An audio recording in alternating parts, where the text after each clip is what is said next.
We'll get into all of the latest Mavericks rumors here in just a few moments, but before we do, I want you guys to go down in the comment section right now and name a random Mavericks player. I'm not talking like Dirk Nowitzki, Jason Terry, or Tyson Chandler. I'm talking someone like Dominique Jones or Rafe LaFrentz. Go on down there and name the most random Maverick player you can think of, and let's get started with today's show.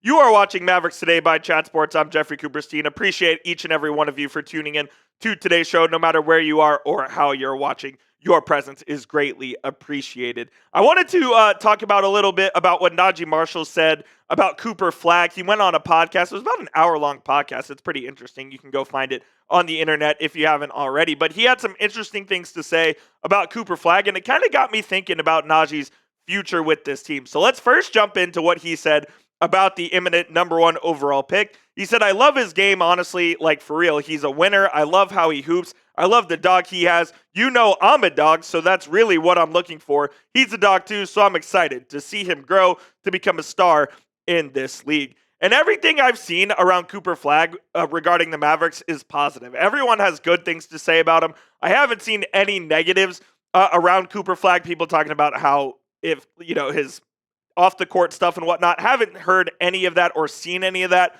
So all of it seems like it's in a pretty positive light right now, which is definitely good considering where the Mavericks are and what they need Cooper Flagg to become in order to get them back into contention in the Western Conference. But as far as Naji Marshall goes, I think he can really help this team out going forward. I thought he had a really solid first season with the Mavericks, and he is going to be a bit of a Swiss Army knife. He's going to play a variety of roles, whether it's starting or coming off the bench, whether it's playing primary ball handler or playing primary defender.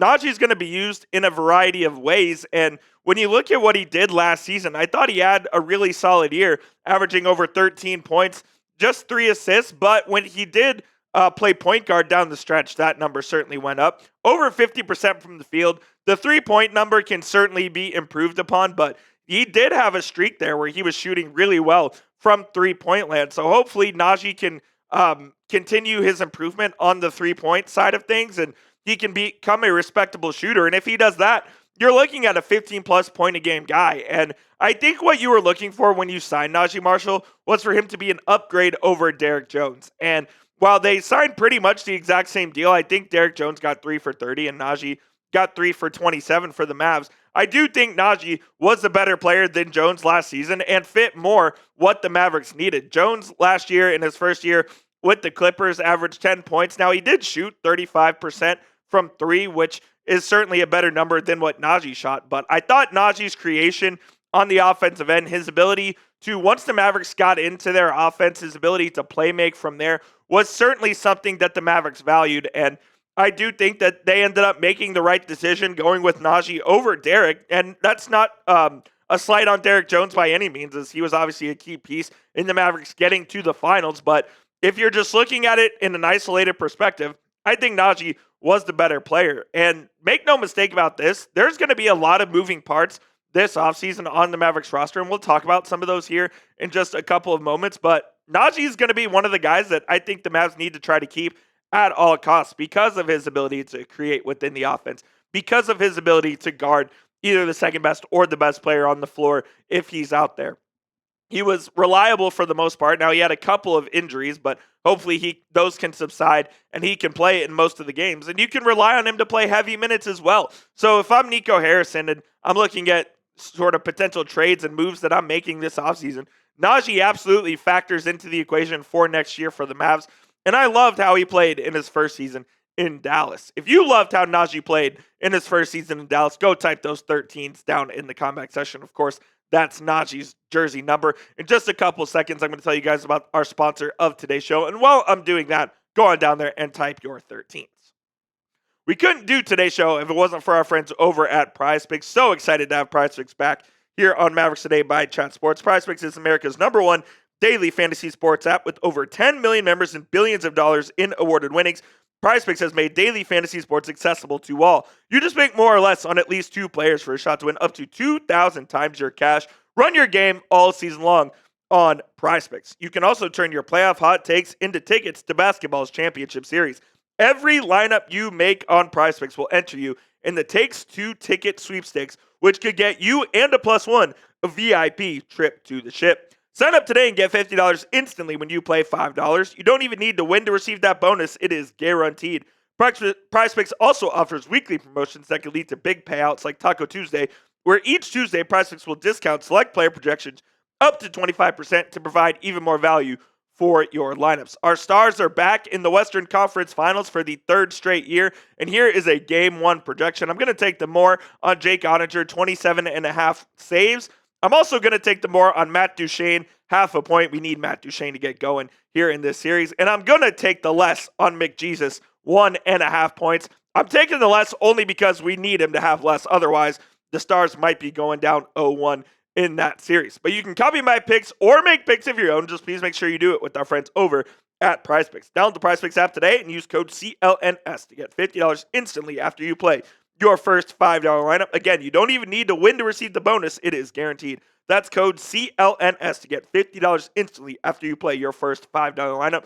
That link will be in the comments and the description of today's show. It is PrizePicks. Run your game.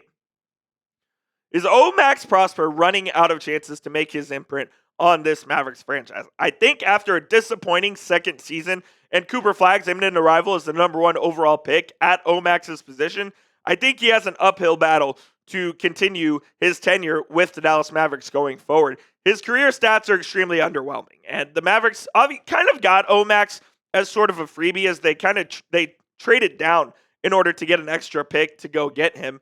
In his first season, he played in 40 games and averaged just 3 points and 2 boards and less than 40% from the field. Obviously, it's very limited playing time, just 8.5 minutes per game, most of that being in garbage time. And then this year, he played in 52 games, averaged just about 4 points and 2.5 rebounds, and all his numbers went up a little bit, but the 3-point percentage did go down. And again, it's a very limited sample size, but I think it's a limited sample size because the Mavericks don't feel comfortable putting OMax out there on the court at any given time unless the game is pretty much already in hand one way or the other.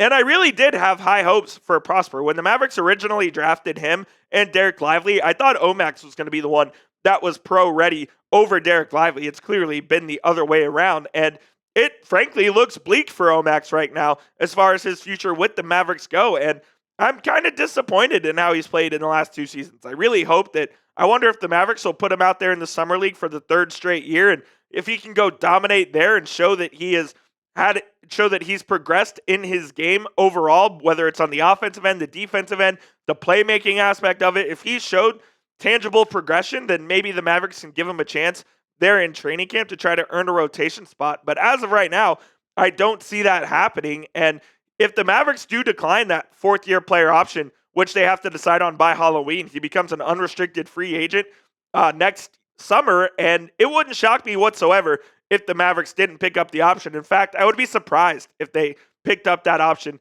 for his 4th year. I just think he hasn't progressed enough to where the Mavericks should feel confident in him about his future. And it's on him at this point to prove the Mavericks wrong. And I certainly think that in the beginning of this offseason especially, you will hear his name come up in trade rumors, just given where the Mavericks are at the wing position. And, well, I think OMax has an NBA body, has the physicality, has the ability to be a rotation player in this league. He has not shown that yet with Jason Kidd and this Mavericks coaching staff. So I do think that his days are numbered in Dallas, whether it be next season or this season being his last.